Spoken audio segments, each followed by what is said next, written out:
think globalization did a fantastic job. Backlashes against globalization don't happen. So we have to build a sort of a pillar of globalization that's more north-south. Looking at the numbers, recent evidence indicates a stark decline in endangered languages and cultural tourism making a profound impact on local economies. Let's visualize this with some charts and infographics.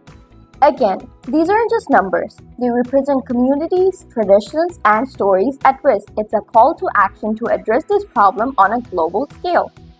Why is it so crucial to address this problem? It's because cultural diversity is the heartbeat of our global society. Each tradition, language, and heritage contributes to the rich tapestry of humanity. Now, let's explore how we can strike a balance between preserving these traditions and embracing the ever-evolving dynamics of our globalized world. Perhaps it's the subtlety of the issue or the complexity that shrouds it, but we believe it's high time we shine a light on the importance of safeguarding our cultural heritage. These experiences underscore the urgency of our mission to preserve the unique stories, practices, and identities that make each culture irreplaceable.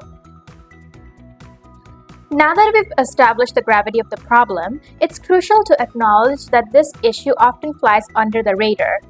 Cultural loss and the challenges of preserving traditions while embracing diversity are issues that don't always make headlines, but that doesn't diminish their importance.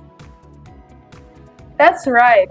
To help us gain a deeper understanding, we'll be conducting interviews with experts, scholars, and community leaders who have first-hand experience in addressing these challenges. Through their insights, we hope to not only highlight the complexities of the issue, but also discover practical ways to move forward. Imagine a city that once stood as a testament to human achievement, but is now ruined by conflict and destruction. The ancient city of Palmyra in Syria, with its historic treasures, bears witness to the fragility of our cultural heritage. According to data from the Endangered Languages project analyzed by Statista, over 43% of the world's living languages are currently endangered, with thousands of languages from around the world in danger of dying out. The region of Oceania has the largest density of endangered languages, with 733 at risk, followed by Asia with 693 and Africa with 428. If the current trend continues, it is estimated that 90% of the world's languages could disappear over the next 100 years. I'll be starting the interview now. So for the first question we have for you, from your perspective, how does the loss of cultural traditions impact the individual's sense of identity within a globalized society? Okay, so I think, I read your questions already, and in general, I really feel like I feel deeply about those questions because I myself is a member of an indigenous group here in the Philippines. And for that question, in my perspective, um, the loss of cultural tradition is it feels, how do I say this?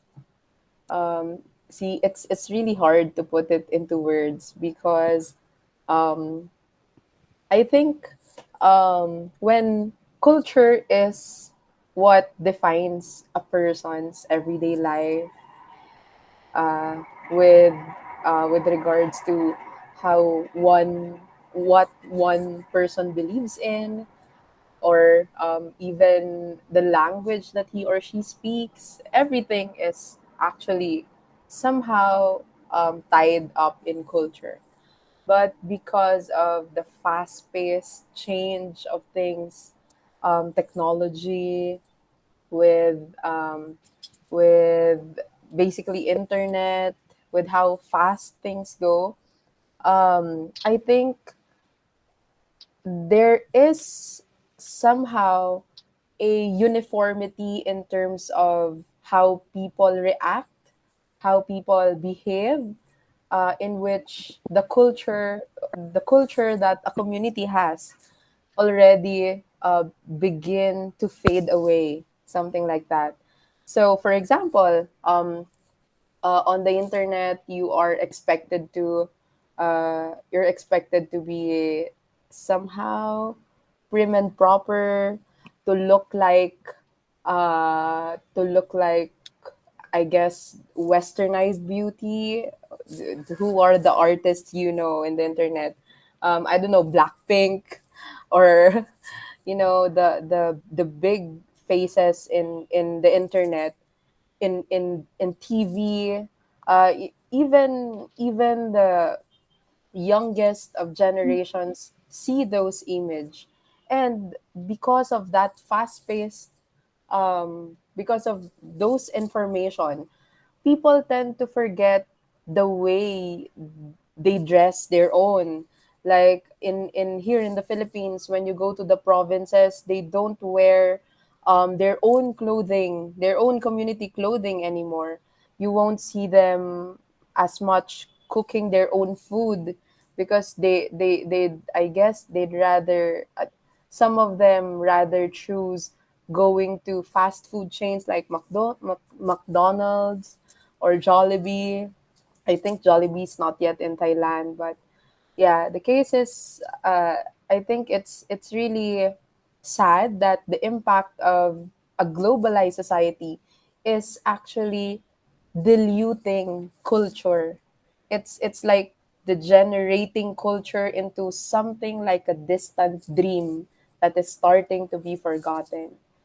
And another, I think I'll also mention this in the next questions, but yeah, I think that's basically my main answer to that question. The culture is being diluted, dissolved in thin air because of the fast-paced um, change due to globalization. I see, I see. Thank you for your eye-opening response. Now, on to the next question we have for you. How do you perceive the impact of globalization on cultural dynamics, specifically concerning the preservation of cultural traditions? You know what? The word globalization and the word preservation are two contradicting things, right? Because in globalization, there's really change, and preservation is keeping something the same way, right? So, those two things are really contradicting each other.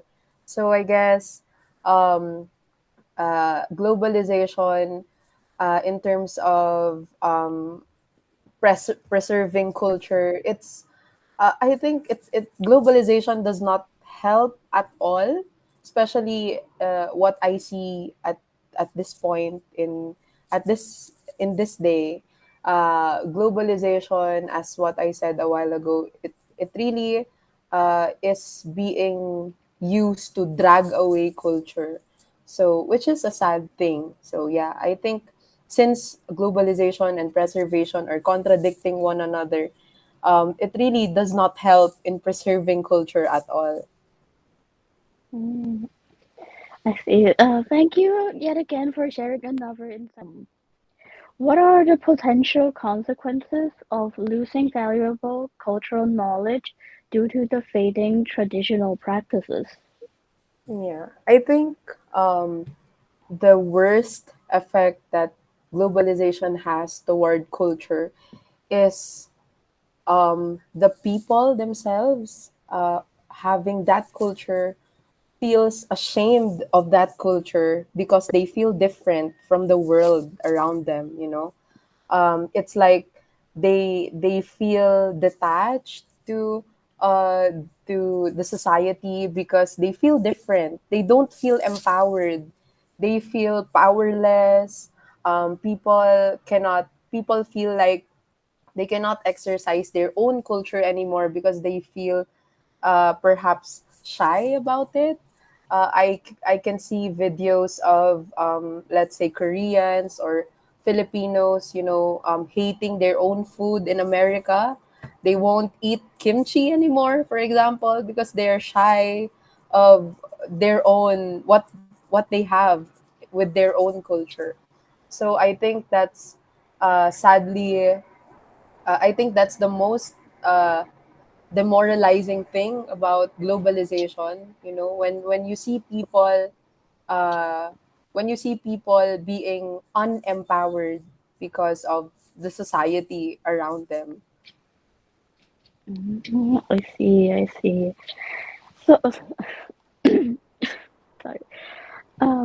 Thank you again for the response. How can society strike a balance between preserving cultural traditions and adapting to the changing dynamics of a globalized world? Okay. I think first is the access to education, to proper knowledge, so that people would be empowered to up, to uplift and exercise their own culture. I think they need to be educated that they have to be proud of what they have, that they um, that it's it's actually a good thing to exercise your culture for other people uh, to be educated as well. you know Mm, um, I think social media like Facebook, Twitter, I think Twitter's called X today, yes. Instagram, these platforms can actually be used to educate. um, it can be used if it can be used to spread, different news, or different um, idea around the world. It can also be used to educate people about what culture is, and sorry, how important preservation of culture is. Otherwise, I think, in relation to my answer a while ago, it's really, there will be, heavy consequences if culture is not preserved. So yeah, I think, in order for us to balance globalization and culture, we have to use the resources that we have around us, what globalization has brought us. So globalization brought us our computers, the I mean, I think, more advanced manner of transportation, fast exchange of information. I think these things can actually be used to spread how to preserve culture, right?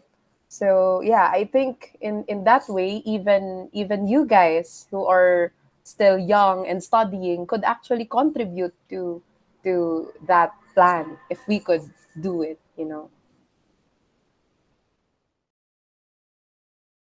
Hello, so today I'll be interviewing a teacher who is an expertise in a business field. So now let's move on forward with the questions. So the first question would be, what are the potential consequences of losing valuable cultural knowledge due to the fading of traditional practices? So, in my own perspective, looking at it from a global point of view, um, the challenge is definitely there that cultural perspectives will be lost in a globalized society, especially with everyone in the world being interconnected with one another. The problem mainly persists in small local economies and small local cultures, especially those from developing and third world countries. The loss can be quite immense. You can look at it from two different perspectives. The first perspective being obviously from the individual person. Um, Growing up in a small town, in a small community, you've got your elders, your community members all centralized around you. So obviously those types of people want you to regain control and remember the elements that they have been taught. So passing that down from one generation to the next is definitely there. But the problem is with, like I mentioned earlier, being in an internet connected global world, it becomes really difficult for these individuals to remain individual within a society itself. So obviously the challenge is there. Um, Is there a way to combat it? The only way that I could possibly think, based on the research that has been conducted over the last 20 years, is when an individual enters society, but still obviously remain in control of their own cultural heritage, understanding where they came from, and then obviously using that within a daily basis within their own society. The only small minor problem that we see in today's age is culture misappropriation, which obviously, as we all know, is a big problem. Okay, thank you for answering. Now let's move on to the next question. How can society strike a balance between preserving cultural traditions and adapting to the changing dynamics of a globalized world? That's a tough one. So, in order to strike a balance between the dynamic world and the culture is always very, very difficult in its sense. The way to go forward is similar to what I mentioned earlier about being connected globally, but essentially what you want to do as an individual is keep the elements of what you were taught from your culture, from your nation, from your family members and your elders, internalize it, choose the specific elements that you believe is valuable to you as a human, internalize it, determine which specific factors, which part of the culture resonates with you, what is acceptable to society, what parts do I show to society, and then based on that, you can pick and choose how you would like to strike a balance as an individual. Talking on a global scale, it's a little bit more difficult. The only way that people are currently doing it all around the world, and we see it literally in every single country, is specific areas are being populated by specific nations and specific racial groups, and therefore, using the culture and reliving their culture within that specific base society becomes a norm for them. But then, obviously, as an outsider, it becomes really difficult to understand how societies are trying to strike a balance with it. So, striking a balance, I believe, on a personal level is possible. On a global scale, not so much. Okay, thank you for answering the questions and thank you for being here. It's my pleasure. From your perspective, how does the loss of cultural tradition impact individuals' sense of identity within a globalized society? Okay, so I think one point here is the individual level, individual's sense of identity, right? It's not the group level or ethnicity level. So in that sense, I think individual level identity may still be retained. But when you talk about cultural level identity, like ethnicity, nationality, religion, culture, then, yeah, the sense may be lost only when the loss of traditions is fast. So some traditions may have been lost long time ago, like before I was born. Then, yeah, that kind of loss may not affect my, individual level identity. But if there's a major loss of traditions in recent years, okay, like a rapid change, then, yeah, that can certainly affect someone's sense of identity in a globalized society at the individual level. Thank you so much. How do you perceive the impact of globalization on cultural dynamics, especially concerning the preservation of cultural traditions? Okay. So now the new factor is the globalization, right? Yeah, so the impact is huge. Yeah, globalization is about, in a way, it's promoting one rule or one value system to everyone, okay, based on the power of capitalism. Okay, yeah. So in terms of how do I perceive the impact? Yeah, huge impact on cultural traditions. What are the potential consequences of losing valuable cultural knowledge due to fading of traditional practices? Okay, consequences of, okay, so loss of traditional practices, right? Yeah. Yeah, it may even go unnoticed, but when the thing is lost, it's too late. Yeah, once it's lost, it cannot be retrieved. Yeah, it's similar to endangered species. Yeah. So when it's still there, then we can try to preserve. But when it's gone, we cannot retrieve it. That's my view. So the question is, what are the potential consequences of losing valuable cultural knowledge due to the fading of traditional practices? For me, I feel like the main problem that may occur is that sense of belonging, the lost sense of belonging, since how like some ethnic groups that speak like a different language is like more scarcity than the common like English or Chinese or Mandarin languages. So yeah, I feel like the main issue is the lost sense of belonging in our community. Welcome back, everyone. Now that we have completed our interviews, let's take a moment to reflect on the insights gained and the key takeaways from our discussions with Dr. Takujuin Susaka and Ms. Irish P. Lagui. Despite their different areas of expertise, one thing that all our interviews emphasized was the importance of preserving cultural traditions. They all agreed that cultural preservation is not just about safeguarding tangible artifacts, it's about preserving the essence of who we are as individuals and communities. Together, let's continue to advocate for policies and initiatives that support cultural preservation and ensure that future generations inherit a world that values and respects cultural diversity. By considering diverse perspectives, from sociology to law, we gain a more comprehensive understanding of the challenges and opportunities of cultural preservation. It's clear that addressing this issue requires a holistic approach that values inclusivity and collaboration. Well said. As we conclude our reflections, let's remember the importance of fostering dialogue and collaboration in our efforts to preserve and celebrate the diverse cultural heritage that enriches our lives. Let's strive to create a future where cultural traditions are not only preserved but cherished and celebrated as vital components of our collective identity.